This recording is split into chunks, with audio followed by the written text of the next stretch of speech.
Hello world, this is the news on Ourroottv. My name is Emmanuel Abiodun. The news headlines: Ourroottv releases 10 prisoners, pardon 1 ex-convict. Lai Mohammed mourns ex-village headmaster producer Olayede. Father of 5 stabbed to death by friend in Lagos. River massacre. Wike places 200 million naira bounty on perpetrators. Director in Kogi Civil Service dies 2 days after sacking. Kano to introduce special program for physically challenged. And on sport news, Super Eagles advised to use CHAN to showcase talent. The news in details. Ourroottv releases 10 prisoners, pardon 1 ex-convict. Governor Nasir El-Rufai has granted clemency to 10 prisoners in the state and approved their immediate release. The governor also granted pardon to Captain Idris Mohammed, a retired soldier and ex-convict who completed his prison term in 1985. The governor's action is based on the recommendation of the Kaduna State Advisory Council on Prerogative of Mercy.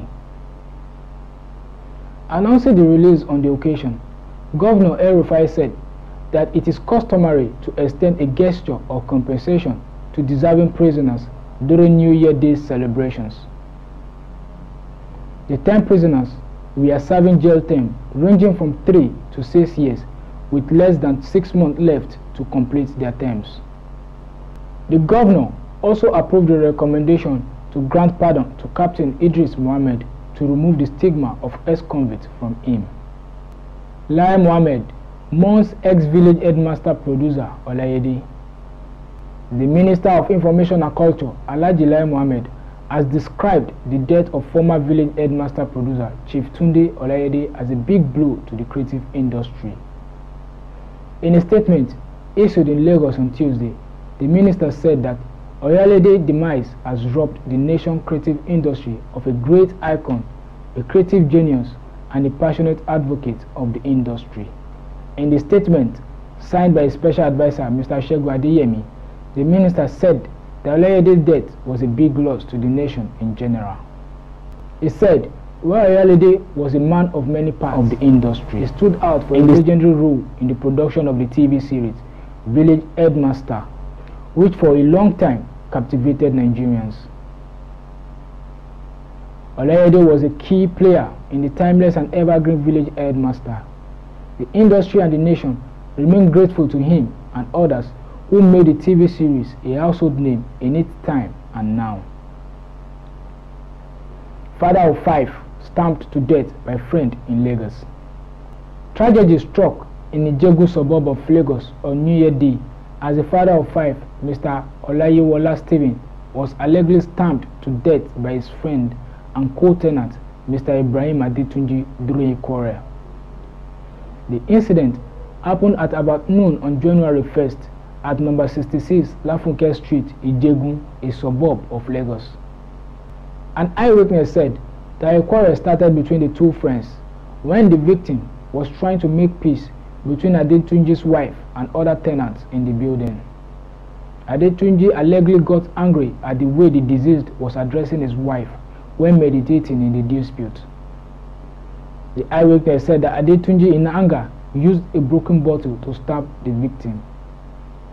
Another eyewitness said that the deceased was first treated at a nearby hospital from where he was referred to Anyika Hospital in Ikeja due to excessive bleeding, but eventually died on the way to the hospital and his corpse was deposited at Isolo General Hospital mortuary.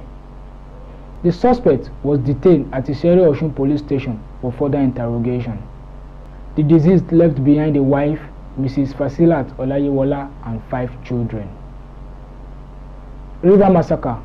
Wike places 200 million naira bounty on perpetrators. River State Governor Ayinsi Wike has placed a 200 million naira bounty for any information that will lead to the arrest of the perpetrators of the recent Omoku massacre. Wike spoke on Tuesday after he led the River State Security Council on the fact-finding and sympathy visit to the families of the deceased. The governor also visited those injured during the attack and the scene of the crime, where he received briefing from the Nigeria Police Area Command, Mr. Mike Wanfo. He said the government have placed a 200 million naira bounty for relevant information that will lead to the arrest of all those involved in this unfortunate act of violence, and that anybody who is connected to this crime in any way will have his or her houses forfeited to the government. The governor said those linked to the Omoko violence will face the full weight of the law. Director in Kogi Civil Service dies 2 days after sacking. A director in the Kogi State Civil Service, Mr. Ephesus Amen, has died just 2 days after being sacked by the state government. He died on Monday, 1st January, of suspected heart failure from aggravated high blood pressure, a family source told our correspondent. Amen, until his death, was a director of administration and finance in Kogi State Pension Board. A source confirmed that Amen, who was a grade level 16 officer in the Kogi State Pension Board, was not paid any salary since his suspension in February 2016. According to the source, the 61-year-old civil servant, who officially received his sack letter on December 29, 2017, died in the early hours of Monday of high blood pressure at the Federal Medical Center, Lokoja. Kano to introduce special program for physically challenged. The Kano state government is to introduce a program that will take care of the physically challenged persons in the state in 2018. The Commissioner of Information, Malam Muhammad Gaba, made the disclosure while briefing newsmen in Kano on Tuesday.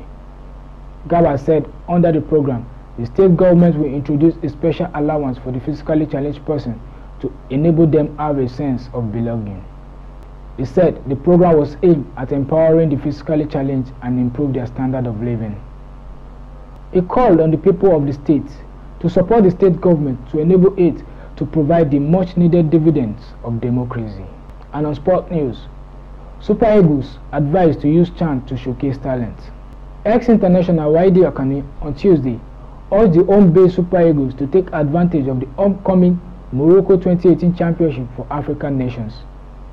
Akani said in Lagos that the players should use the tournament to showcase their talents. He advised that the players should just take the championship as an opportunity to showcase themselves, adding that the competition should be an opportunity to see whether some of these players can make the World Cup team, and hopefully some of them will have the opportunity to be in the World Cup team. The CHAN tournament is scheduled to kick off on January 13 to February 4. We've come to the end of the news for today. Join us every day as we bring you latest happening around the world. My name is Emmanuel Abiodun. Keep watching Ourroottv, and from Ourroottv we wish you Happy New Year.